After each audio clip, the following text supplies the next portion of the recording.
First Cup with First News, Willis Knighton Breast Health Center.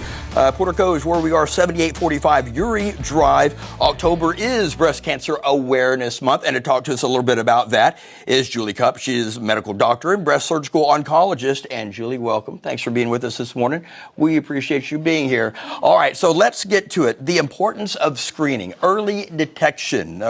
It saves lives. We hear it all the time. But for folks that don't really hear that so often, kind of tune us in on that. So early detection is about finding cancer as early as possible. Right. So the best ways that we can do that is, number one, your self-exams. Now with self-exams, it's not just about knowing what all is going on your breast, but actually if there's changes from what is your normal. So you want to be our first line of defense and feeling around, making sure everything feels like it normally does.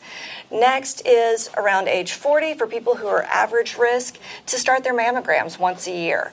As much as we don't like getting squished, it is something that can help us find cancers before we can feel them. Right. And if we can catch them before we can feel them, it's less likely to have spread to other parts of the body, makes treatments potentially easier, less surgery might be needed. So that first detection really is crucial for having the best chances of survival with a breast cancer diagnosis. And so even if you think, oh, well, it might just be a cyst or something, it's better just to go in and check to make sure. Even though I do this every day, my fingertips are no more magical than anybody else, so I can't actually tell if something's a cyst versus a tumor, like a cancer versus a benign tumor, like a fibroadenoma. So we really need that imaging to better define, is this just some normal breast tissue versus this is actually a mass versus, hey, it is a cyst. And so with that mammogram, with the ultrasounds, if needed, because we're feeling something, then we definitely can figure out what's the best way to treat it. That's right, and that's why you have to get in for those 3D mammograms at one of Willis Knighton's convenient breast centers. It is First Cup with First News. Each week we go live from a different location across the Arklatex. Dr. Cupp, thank you very much for joining us this morning. Thank you. Willis Knighton Breast Health Center, Portico, 7845 Uri Drive. That's where we are this morning for First Cup. October is Breast Cancer Awareness Month, and we're going to jump right into it again with Julie Cupp. She is a medical doctor and breast surgical oncologist. A moment ago, we were talking about early detection and how important that is. Now we're talking about the surgical options. If you do come in for a checkup and you need surgery, we're going to talk about those options and who requires a mastectomy. Do you absolutely have to get one if you end up with breast cancer or something going on there?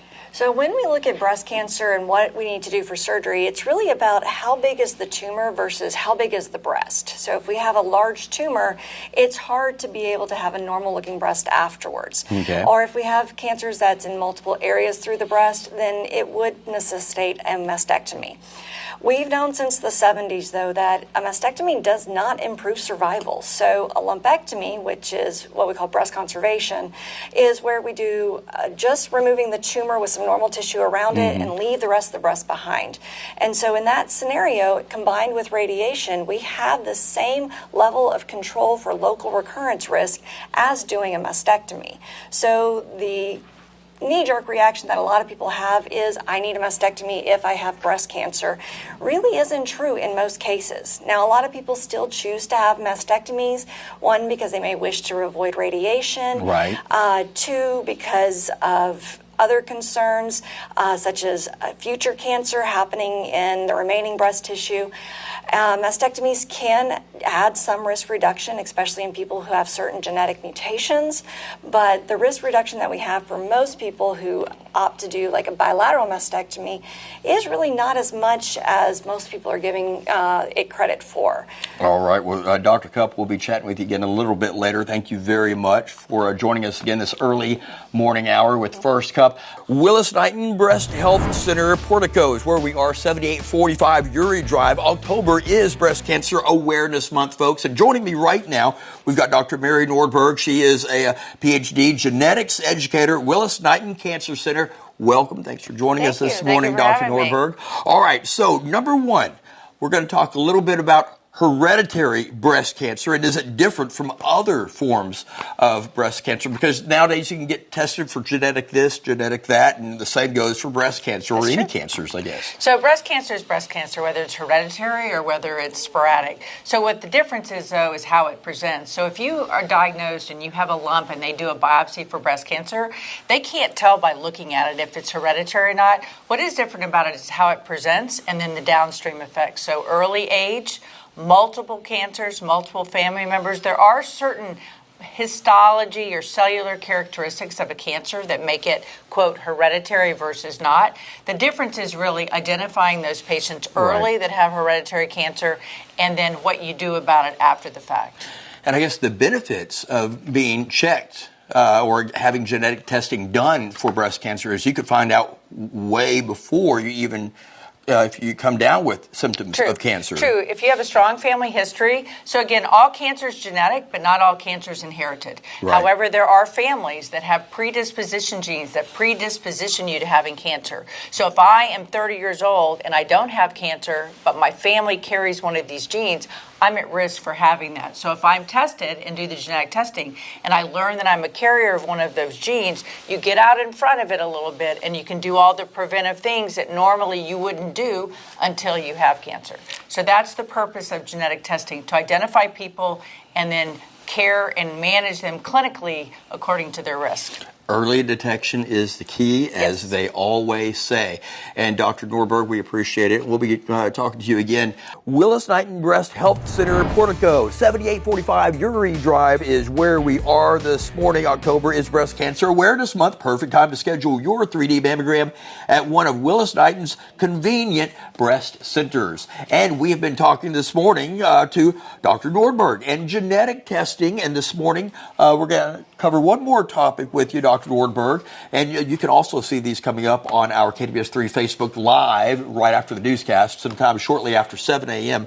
So genetic testing, if you don't have cancer, if you don't have breast cancer, but maybe your mother had it, or grandmother, or somebody else in your family, genetic testing would still be important to go ahead and check out, see if that's the case. But if you don't have cancer, why do it? So there's all kinds of genetic testing. We at Willis Knighton Cancer Center, I'm part of the genetics team, and we do testing for inherited versions of cancer. So there are certain genes that predispose you to cancer. So if if someone in your family has breast cancer or other cancer and we identify them as being a carrier, then you as an asymptomatic, unaffected person can be tested and then see if you're at risk. So if I'm 30 years old and I'm at risk and I have a breast cancer gene, then you're going to start screening a lot earlier. So it goes back to the early detection. We also have other tools offered here at the Breast Center and also at Willis Knighton Cancer Center for risk assessment. So you can plug all these algorithms in and we can figure out, are you at higher risk or you're not higher risk? That is not the same as genetic testing, but we work in unison with genetic testing. The goal is to identify people at risk before you get cancer. So if I'm carrying a gene that predisposes me to cancer, tell me now before I get cancer, and then I can get out in front of it, and we can do clinical management. And if you're high risk and maybe you're genetically kind of tilting that way towards breast cancer from grandparents or siblings, etc., what's the earliest you can go in for testing? You can do testing any adult at the age of 21, 18 or over, but I will say that identifying somebody, there are guidelines, like regulation, medical guidelines for what to do if you have this. What to do, what age to start, what age not to start, how far do we go? And those are the benefits of genetic testing. It's not just to genetically test everybody, but it's to have a plan in place that you can take care of people who are predisposed to having cancer and do it before you get cancer instead of waiting until you have cancer and say, woulda, shoulda, coulda, should have done this ages ago. Dr. Norberg, thank you very much, Thank ma'am. you, Brian. We appreciate it. It is First Cup with First News now.